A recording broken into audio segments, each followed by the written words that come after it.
네, 초미의 관심을 끌었던 한국과 미국 간의 그 관세 협상, 이 무역 협상이 일단락됐습니다. 합의를 봤습니다. 한국과 미국이 총 3,500억 달러 규모의 그 대미 투자금, 한국이 미국에 투자해야 되는 그 3,500억 달러의 투자금 가운데 2천억 달러를 현금 투자로 하되 연간 한도를 200억 달러로 제한한다라는 게 포인트입니다. 지난 5개월 가까이 끌어온 이 한미 관세 협상이 이번에야말로 이제 마침표를 찍은 그런 순간입니다. 한국 정부는 대미 금융투자 3,500억 달러는 현금 투자 2천억 달러와 조선업 협력하는 거에 대한 1,500억 달러 투자로 이게 나누어서 이제 구성하기로 했다라면서 그 2천억 달러 현금 투자 이것도 이제 가장 관심거리인데요. 요거를 3,500에서 이제 2,000으로 낮춘 것도 낮춘 거지만 요거를 한꺼번에 다 내는 게 아니라 1년에 맥시멈 200억 달러로 해서 10년에 걸쳐서 나누어서 투자하는 것으로 이렇게 합의가 됐다라는 그 발표를 했습니다. 연간 투자 상한을 맥시멈 200억 달러로 설정했다라는 점, 즉 다시 말해서 1년에 투자액이 200억 달러가 넘지 않는 한도 내에서 하겠다라는 그런 점이 매우 중요합니다. 왜? 한국의 외환 시장이 흔들리지 않을 수 있는 나름대로의 그 맥시멈 액수가 200억 달러 정도다. 뭐 200억 달러 이하라면 한국의 외환 시장이 흔들릴 정도는 아니다라는 판단에 맥시멈 1년에 200억 이상은 못한다 했는데 그게 받아들여진 것입니다. 대신에 이제 10년에 걸쳐서 총 2천억. 한국 정부는 연간 200억 달러 한도에서 이 사업 진척되어 가는 그 정도에 따라서 그 투자를 하기 때문에 한국의 외환 시장이 감내할 수 있는 범위 안에 있으며 시장에 미치는 영향도 최소화된다라고 말했습니다. 맥시멈 200억이라고 했지만 그렇다고 반드시 매년 200억은 아니고요. 첫 해에는 사업 진척이 좀 더디면은 뭐 한 100억, 150억 할 수도 있고, 그리고 뭐 3, 4년 지난 후에 사업 진척 속도가 이제 빨라지고 궤도에 올랐다. 그럼 돈이 더 필요하다. 그러면 이제 뭐 그때는 200억 맞출 수도 있고, 이런 식으로 해서 뭐 10년이 좀 지나가는 한이 있더라도 1년에 200억은 넘지 않는 한도 내에서 하기로 했다라는 것입니다. 외환 시장의 불안이 그 우려되는 경우가 있을 수도 있습니다. 지금은 뭐 200억까지는 괜찮다라고 하지만 또 한국의 경제 상황이나 국제 경제 상황에 따라서 정말 한 200억도 한국 외환 시장에 좀 불안감을 끼치는 그런 경우도 있을 수가 있잖아요. 그럴 때는 한국과 미국이 서로 협의해서 금액을 조정할 수 있다라는 그 근거 조항도 부가적으로 그 넣어놔도 하는 것입니다. 합의문 안에. 추가적으로 200억도 맥스 200억을 그때 상황에 따라서 좀 논의할 수 있도록 하겠다. 그 부가 조항 이런 것도 굉장히 중요하죠. 부가 조항이. 미국은 계속해서 3,500억 달러를 투자하라고 그동안 압박을 했었는데요.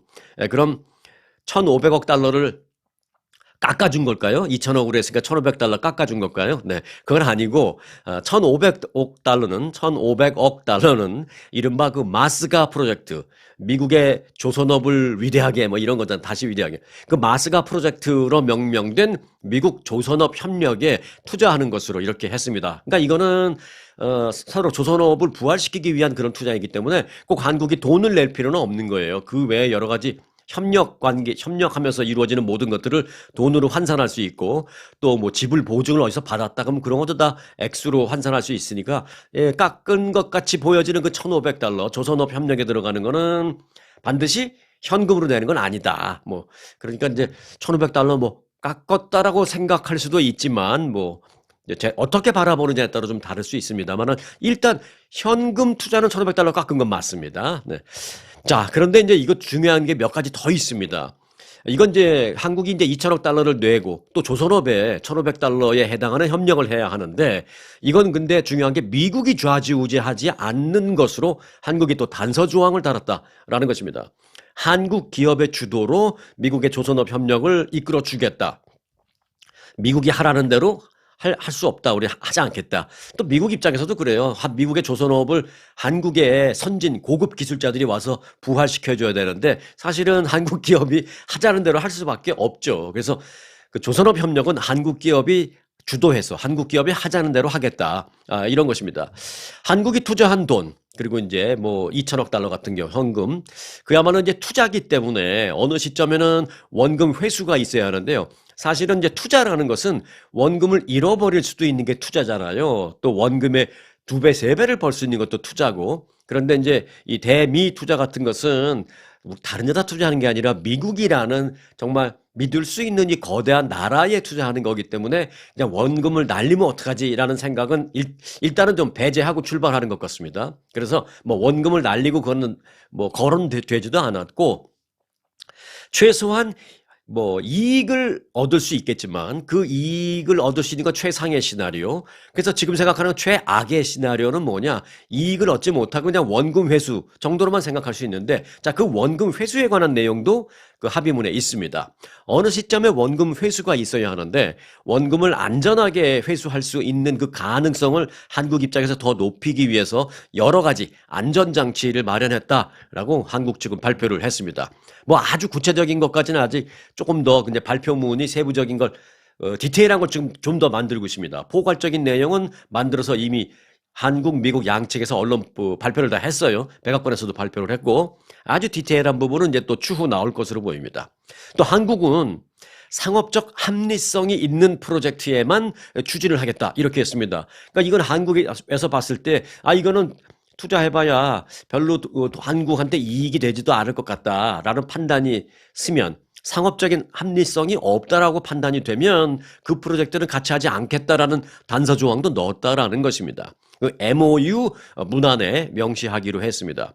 또한 이 투자 가치가 없는 프로젝트의 경우에는 한국, 미국이 합의해서 서로 걸러내는 작업도 하자. 뭐 이런 것도 MOU 문구 안에 넣기로 했습니다. 그리고 또 이제 중요한 것 중에 하나가 한국이 그 투자한 곳에서 이제 이익이 발생할 경우, 자, 이제 원금 회수 문제는 그렇고요. 자, 최선의 시나리오는 이제 이익금이 발생하는 거잖아요. 한국이 뭐 매년 200억 달러씩 총 2천억 달러라는 돈은 그 어마어마한 거액을 투자를 했는데 이걸 그냥 미국에 그냥 주는 게 아니잖아요. 투자를 했는데 이익금이 당연히 발생해야죠. 자, 그래서 이익금이 발생했을 경우에 그 문제도 지금 마무리가 됐습니다. 원래 미국에서는 그 한국이 돈 투자해라. 그리고 돈 투자한 거에 대해서 뭐 원금은 가져갈 수 있게 하지만 투자한 것에서 이익이 발생할 경우에 그 이익금의 90%를 미국이 갖겠다. 원래 그렇게 압박을 했었거든요. 근데 이건 이제 그 부분도 조정이 됐습니다. 어떻게 조정이 됐느냐? 양국이 이익이 발생하면 그 수익금을 5대5로 나누기로 했다라는 소식입니다. 어찌 보면 뭐 돈 낸 한국 측의 입장에서는 이것도 좀 뭐 마음에 안 들 수도 있겠지만 뭐 이 정도 선에서 그래도 마무리가 됐다라는 게 어찌 보면 좀 뭐 다행이다 싶은 생각도 있고요. 자, 수익금은 5대5. 그런데 이제 추가적으로 20년 이내에 원리금을 전액 돌려받지 못하면 뭐 최악의 시나리오요. 월스트 케이스. 20년 이내에 한국이 투자한 돈 원리금을 아예 돌려받지 못하면 수익 배분율을 5대5가 아니라 한국이 9, 미국이 1 이렇게 가져가는 것으로 해서 어느 시점에든가 한국이 여하튼 다른 건 몰라도 원금 회수는 할 때까지는 이런 식으로 하겠다라는 그 단서 조항도 다 합의가 됐습니다. 이익에 대해서는 5대5로 나누기로 했지만 그 나누기로 한 그 시점에 한국이 원금 그 회수를 다 이제 못했다면 한국이 원금 회수할 때까지는 9를 가져가겠다. 예, 그렇게 됐습니다. 다만 이제 그래서 한국이 그럼 원금을 다 회수했어요. 그리고 이제 이익이 많이 나기 시작했습니다. 그러면 그때는 미국이 9, 한국이 1 가져가도 좋다. 뭐 이런 식의 내용도 이제 추가적으로 합의가 됐다라는 것입니다. 그 부분에 대해서는 한국이 좀 양보를 한 거죠. 그러니까 원금 다 회수한 후에는 그 후에 발생하는 이익금은 뭐 큰 욕심이 없다라는 것을 뭐 한국 측에서 이제 양보를 한 거죠. 또한 그 대미 투자 프로젝트 추진 과정에 있어서 그러니까 돈을 한국에서 내고 어떤 특정 프로젝트를 이제 추진하는데 그 추진 과정에 있어서 한국이 추천하는 한국 업체를 선정해야 한다. 그리고 한국인 매니저를 꼭 둬야 한다. 요 부분도 합의문에 포함이 됐습니다. 요런 건 참 잘한 것 같아요. 어찌 보면 일을 효율적으로 성공적으로 잘 할 수 있는 것도 되지만 약간 뭐 감시 감독 그런 의미도 있고요. 그래서 요 부분도 굉장히 중요한 게 합의가 됐습니다. 안전장치가 뭐 상당히 늘어났다. 뭐 이렇게 볼 수가 있겠습니다. 이번 합의에 따라서 미국이 한국에 부과하는 자동차 관세는 그래서 25%에서 15%로 이제 내려가게 됐습니다. 다른 나라도 뭐 다 15%니까 경쟁적인 면에서는 가격 경쟁적인 측면에서는 뭐 다른 나라 자동차에 비해서 특별히 불리할 건 이제 없게 되는 그런 상황입니다. 또 품목 관세 가운데 자동차 외에 의약품, 뭐 목재 등은 최혜국 대우를 받기로 했습니다. 이런 건 상당히 좋죠. 최혜국 대우를 의약품과 목재에서 받기로 했고 또 항공기 부품이라든지 그 의약품 가운데 제너릭이라는 건 이제 뭐예요? 어떤 약이 특허를 내서 처음 나왔어요. 신약이.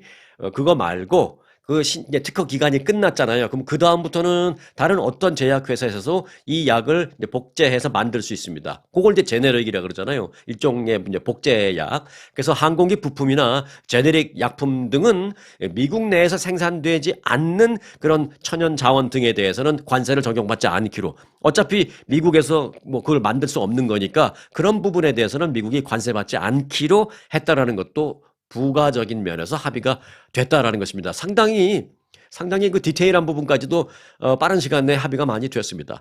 이제 반도체도 중요한데요. 반도체의 경우에는 한국의 주된 경쟁국이 대만이거든요. 그 대만과 대비해서 특별히 불리하지 않는 수준의 관세를 적용하겠다라는 식으로 합의 문구가 명시되어 있는 것으로 밝혀졌습니다. 자, 그리고 이제 미국이 관세를 매기는 이것들 낮추는 것도 중요하고 또 미국에 돈을 내서 투자하라. 이 액수를 좀 낮추고 이익금을 회수하고 하는 것도 중요하지만 또 하나 있었습니다. 미국이 압박을 했던 게 뭐냐면 한국의 쌀 시장 개방해라. 또 소고기 시장 개방하라. 이런 것도 있었거든요.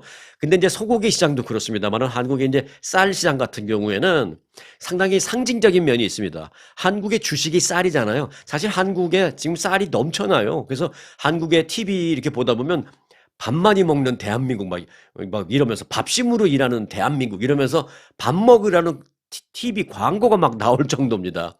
막 쌀이 너무 남아 돌아요. 그런데 여기다 쌀 시장을 개방하라는 압력을 가한다면 한국에 정말 그래서 이제 미국 캘리포니아산 쌀 굉장히 맛있잖아요. 햇빛 많이 받아서 캘리포니아산 쌀 한국에 들어가게 되면 한국의 쌀 시장은 완전히 자칫하면 괴멸될 수도 있거든요. 특히 이제 다른 것도 아니고 한국의 주식이 쌀인데 그 시장을 괴멸시킨다는 건 상징적인 면이 있는데 그래서 쌀 시장 또 소고기 시장은 개방하지 않기 위해서 한국이 굉장히 애를 썼습니다. 그런데 역시 이 쌀과 소고기 시장 개방하지 않는 것으로 그렇게 합의가 됐다라는 소식도 좀 반가운 소식입니다. 자, 한국 입장에서는 전체적으로 봤을 때 뭐 나쁘지 않은 그런 선에서의 합의가 된 것으로 그렇게 분석할 수 있게 되겠습니다. 협상 과정이 뭐 순탄치만은 않았다라고 합니다. 협상 과정이 계속 어려움을 겪고 난항을 겪고 왜 한국의 그 협상단도 미국에 와서 잠도 못 자고 1박 2일 협상하다가 딱 급히 또 한국 들어갔다가 한국 들어간 지 바로 하루 만에 다시 또 미국 갔다가 정말 긴박하게 돌아가는 협의를 계속 했는데 그게 이제 순탄치가 않으니까 자꾸 그런 일이 있을 수밖에 없잖아요. 그래서 어려움을 계속 겪어왔었습니다만은 그래서 한미 정상회담이 있기 하루 전만 해도 별다른 뉴스가 나오지 않았었습니다. 그래서 많이들 걱정했는데 하루 전만 해도 그렇게 난항이 거듭됐었습니다만은 트럼프 대통령이 한국에 도착한 직후 미국 측이 상당 부분 양보를 하면서 하루 만에 급진전이 됐다라는 그 얘기입니다. 협상팀이 그렇게 전했습니다. 때문에 한미 정상회담을 마친 뒤에 극적인 타결 소식을 양국 정상이 발표할 수 있게 된 것입니다. 한국 쪽의 발표는 한국의 대통령실에서 발표를 했고요. 미국 쪽에서는 백악관이 공식 발표를 했습니다. 자, 여하튼 한국 입장에서는 한숨 돌리게 된 셈입니다. 자, 결국 이제 나라 돈이 1년에 200억씩 이제 미국에 투자가 돼야 되는데 나라 돈이 사용되기 위해서는 근거나 이런 뭐 법적인 제도 장치가 있어야 되겠죠. 그래서 특별법 제정 등이 필요합니다. 그래서 특별법 제정하는 이제 그런 과정 같은 것도 남아 있고 또 향후 여러 가지 시행 절차 같은 게 남아 있는데 그런 시행 절차, 시행 과정 등등에서도 이제 차질 없이 잘 진행되기를 바라는 마음일 뿐입니다. 이 한미 양국의 관세 협상이 그래서 이제 원만하게 어찌 보면 좀 극적으로 드라마틱하게 일단락이 됐다라는 소식을 좀 먼저 전해드렸습니다. 참, 그리고요, 그런데 이제 이번 한미 정상회담에서 거론된 또 하나의 그 중요한 소식이 있습니다. 요건 이제 안보와 관련된 부분인데요. 경제 못지않게 대한민국에는 안보 정말 중요하잖아요. 한국이 그 원자력을 동력으로 하는 핵 추진 잠수함을 개발하겠다라고 이재명 대통령이 트럼프 대통령 바로 앞에 앉혀놓고 깜짝 발언을 했습니다.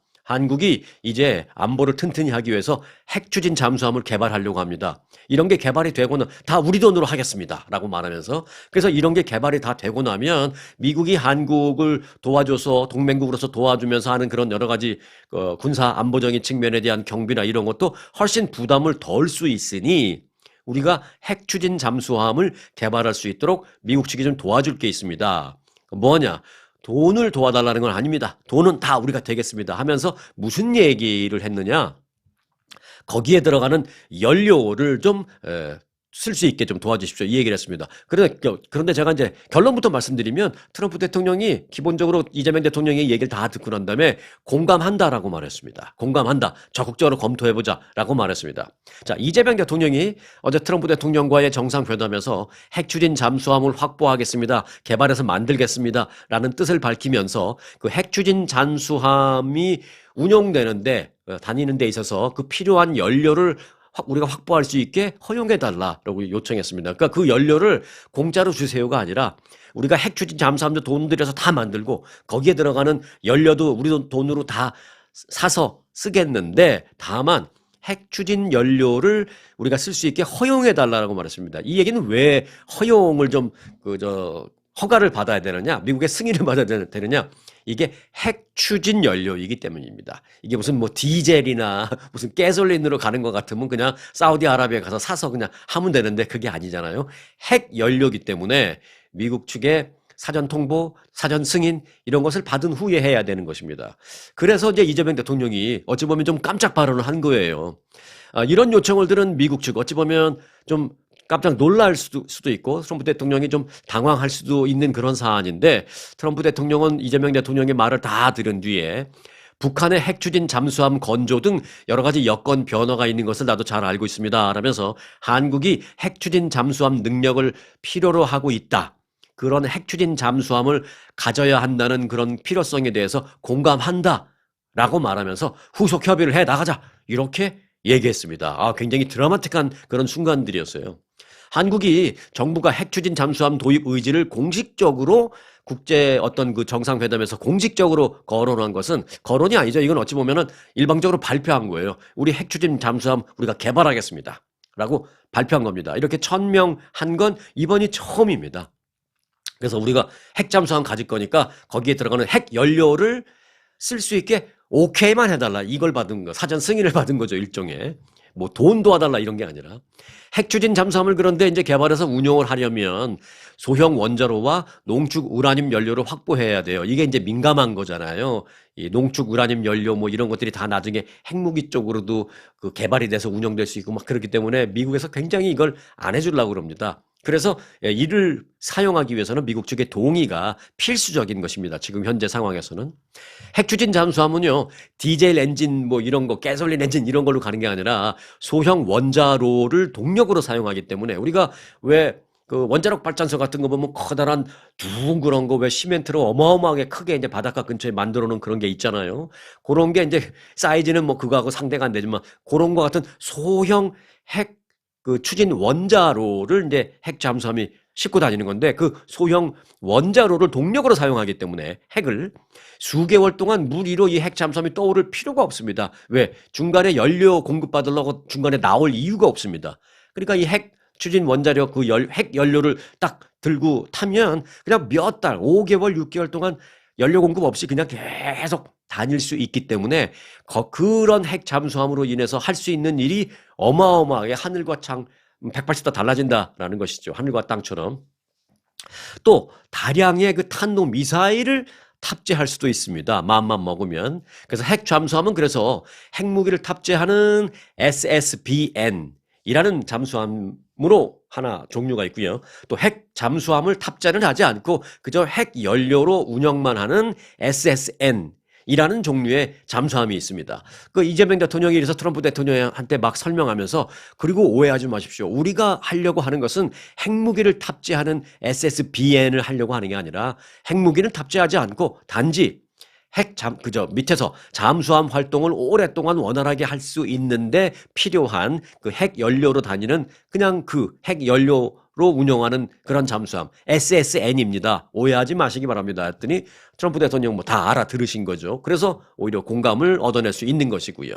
자, 한국군은 과거 이 핵추진 잠수함 건조를 추진한 적이 사실 있었습니다. 그 노무현 대통령 때인 2003년 그때 4,000톤급 핵 잠수함을 건조하는 계획을 비밀리에 추진했던 적이 있었습니다. 그런데 일부 언론에 이 사실이 막 공개되고 막 그랬었습니다. 그러면서 이제 논란이 되고 또 미국에서도 민감하게 반응하고 해서 그때쯤에서 그냥 너무 시끄러워지니까 노무현 정부 때 그냥 추진하다가 그냥 중단한 바 있었습니다.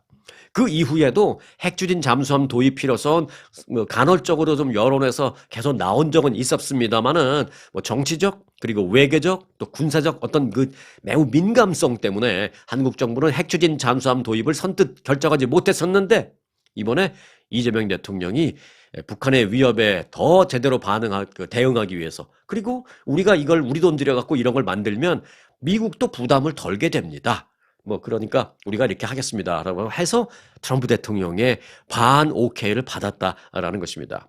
자, 이재명 대통령이 트럼프 대통령을 대면한 자리에서 핵 추진 잠수함 확보 의지를 대내외에 천명한 것은 북한의 위협에 대응하기 위해서는 빠른 시일 내에 그 전략 자산인 핵 추진 잠수함을 실전 배치할 필요성을 한국이 뼈저리게 지금 느끼고 있기 때문인 것으로 분석되었습니다. 시진핑 주석과 이 회담을 하기 위해서 트럼프 대통령 그래서 이제 한국 간 거잖아요. 사실은 한미 정상회담, 에이펙 정상회담이 중요한 게 아니라 시진핑과 이제 미중 정상회담 하기 위해서 이제 한국에 온 거잖아요. 간 거잖아요. 그래서 한국 입장에서 보면 이제 오신 거죠. 그래서 그런 목적으로 시 주석과 만날 목적으로 한국에 온 트럼프 대통령을 상대로 이재명 대통령이 좀 솔찬히 얻어냈다. 뭐 이런 생각도 듭니다. 미국이 현재 가장 절실한 중국과의 회담을 위해서 한국이 판을 쫙 깔아주고 그 판을 깔아주는 그 자리세를 좀 톡톡히 받아낸 거 아닌가 뭐 이런 생각도 듭니다. 특히 이제 핵추진 잠수함 이런 것에 대해서 트럼프 대통령의 거의 절반 이상의 그 동의를 얻어냈다라는 것은 대한민국 그 역사에 있어서 나중에 굉장히 중요한 한 순간으로 표기되지 않을까 뭐 그런 생각이 들 정도로 지금 어마어마하게 큰 여러 가지 사안이 다 이제 합의가 되고 통과가 되고 승인이 되고 이랬다라는 것입니다. 관세 협상 3,500억 달러를 2,000억 달러 뭐 이런 것도 굉장히 중요합니다만 단기적으로는 중요합니다만은 좀 더 장기적으로 봤을 땐 핵 추진 잠수함을 우리가 개발하고 그 개발한 잠수함이 핵 연료로 다닐 수 있게 미국이 동의해 준다라는 것은 정말 빅 뉴스다라는 점까지 말씀을 드리겠습니다. 네, 연방정부 셧다운이 한 달을 넘기게 될 전망입니다. 뭐 오늘이 이제 30일이니까 하루만 더 지나면 한 달 넘게 되는 거죠. 연방 상원은 그런데 어제 공화당의 임시 예산안을 표결에 붙였었습니다만은 또 찬성 54, 반대 45. 공화당, 민주당 딱 당대당 그렇게 되면서 이제 통과되지 못했습니다.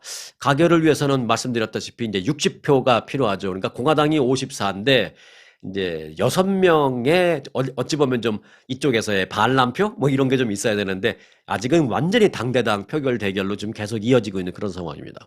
공화당 의원들이 임시 예산안에 모두 찬성하고 민주당 의원들은 모두 반대하는 전형적인 진영 투표 당대당 투표로 지금 양상이 계속되고 있기 때문에 이 셧다운이 좀처럼 풀리지 못하고 있는 것입니다. 셧다운 국면에서 치루어진 이 같은 그 임시 예산안 표결은 어제 있었던 것까지만 해도 벌써 13번째인데 13번 연속 계속 부결된 그런 상황입니다. 자, 이에 따라서 지난 1일 셧다운이 시작됐는데 양측의 대치가 계속되면서 한 달을 결국은 넘길 것이다라는 얘기입니다. 역대 최장기간 셧다운은 앞서 말씀드렸죠. 트럼프 1기 행정부 때인 2019년에 35일이었습니다. 이번에는 아마 그것도 더 넘겨서 새로운 신기록을 쓸 것이다라는 분석이 지배적입니다. 자, 셧다운의 여파로 그러면은 앞서 말씀드렸다시피 관제사들 다 지금 돈 월급 못 받으니까 당장 아르바이트라도 해서 내가 좀 집페이먼, 차 페이먼 해야 되겠다 해서 뭐 우버 드라이버로 뛰는 관제사들 많고 뭐 이런 얘기 말씀드렸잖아요. 그래서 지금 관제사 인력 부족으로 연일 항공기 출도착 지연 뭐 이런 것들이 발생하고 있다고. 그 외에도 이제 일반 국민들의 실생활에도 영향을 받기 시작합니다. 저소득층 무려 4,200만 명에 대한 식료품 지원 프로그램, 식료품비 지원 프로그램이 다음 달 1일, 내일 모레부터 이제 재원 고갈로 스탑됩니다. 올 스탑됩니다.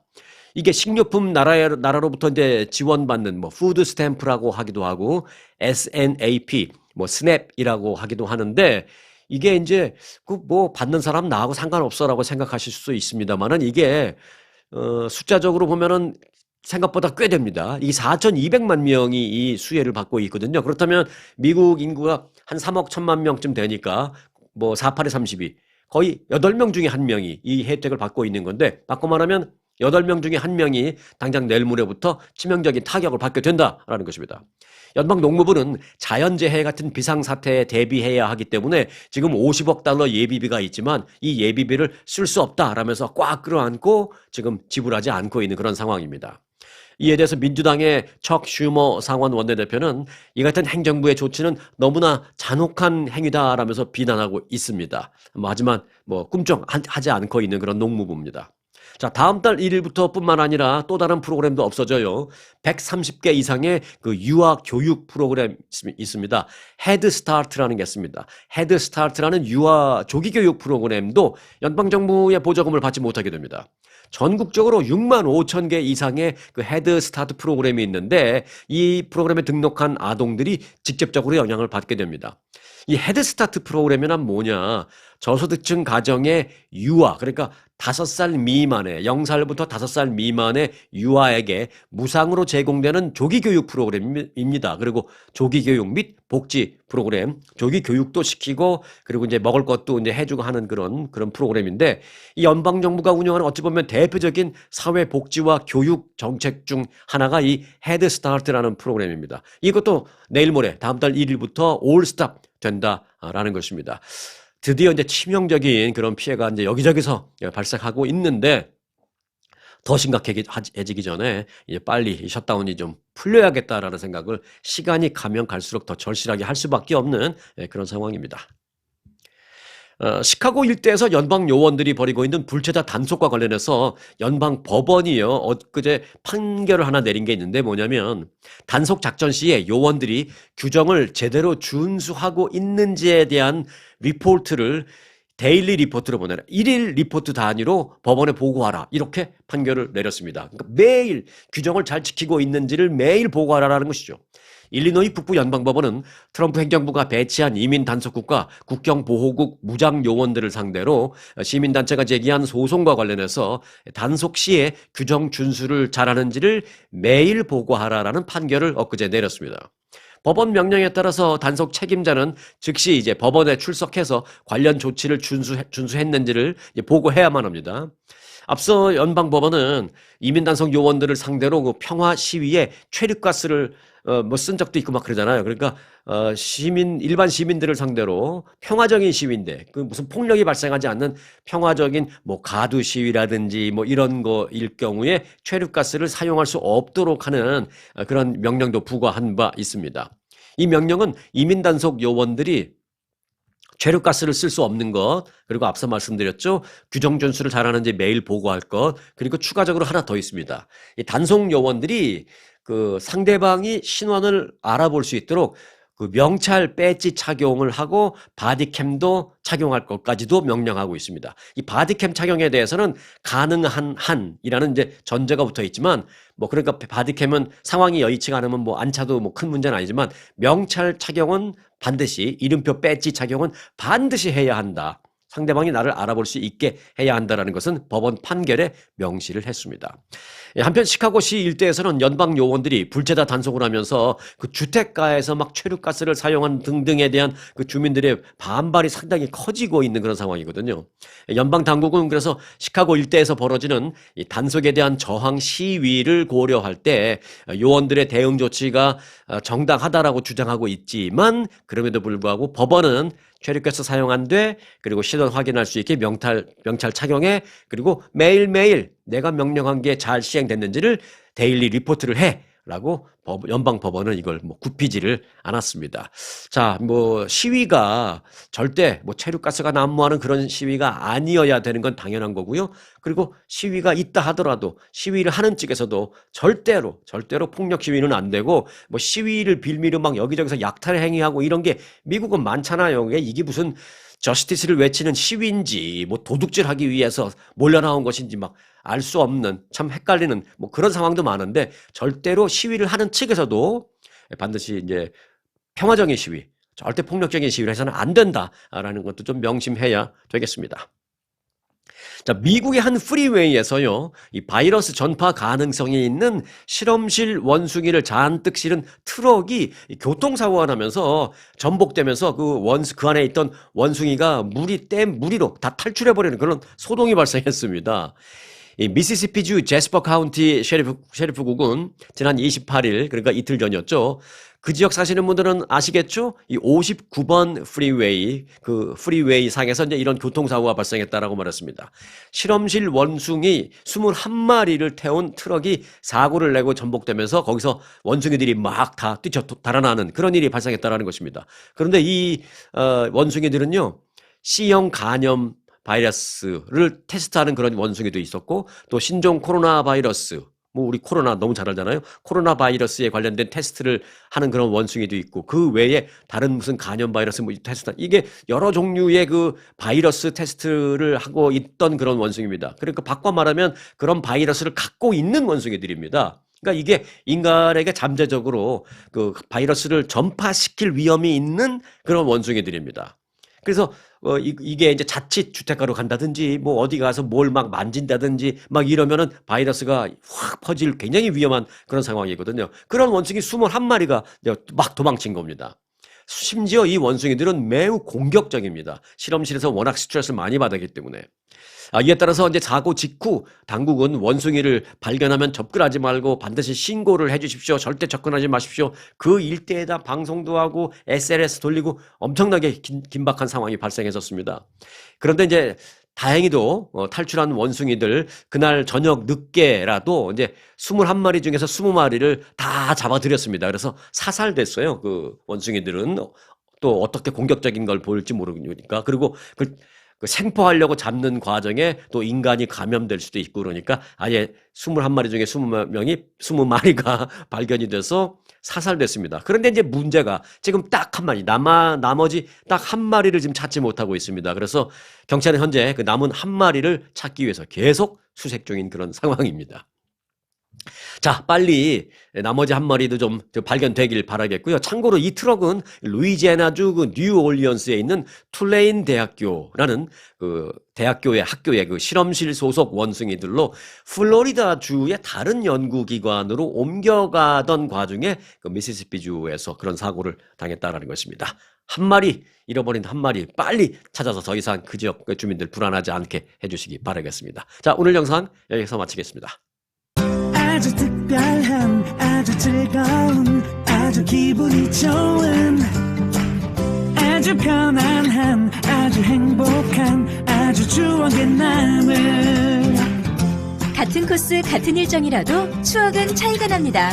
고객 만족도 1등 아주 투어.